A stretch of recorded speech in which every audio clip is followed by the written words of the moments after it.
Kitchen 101. Cheese boards bring a lot to the party. They're beautiful to look at, they offer a variety of textures, and they're fun.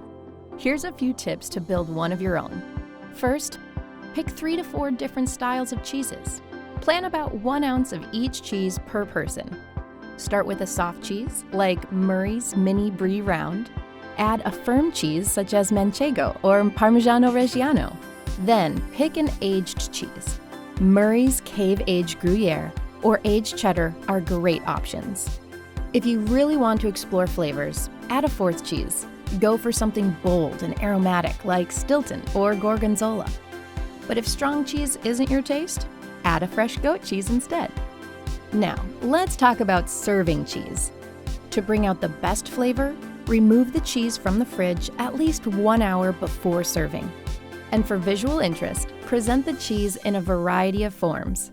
Don't forget the cheese knives that help with cutting and serving.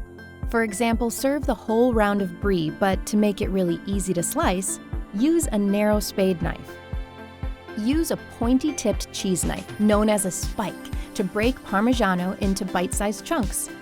Slice Gruyere with a pronged cheese knife and fan the slices out on the board. The knife also doubles as a serving fork. Cheese is great paired with both sweet and savory foods, so include a few of both on your cheese board. Briny items like olives, hot and sweet peppers, or marinated mushrooms. Fruits like dried apricots, fig spread, or sliced apples are always a favorite. Choose 1 or 2 savory sliced meats like salami and prosciutto. Don't forget a little crunch from Marcona fried almonds or other roasted nuts. And finally, make sure to offer a variety of crackers, flatbreads, and baguette slices for serving. Between the cheese and accompaniments, cheese boards offer endless combinations. Find a favorite mix or try something new each time. See you next time!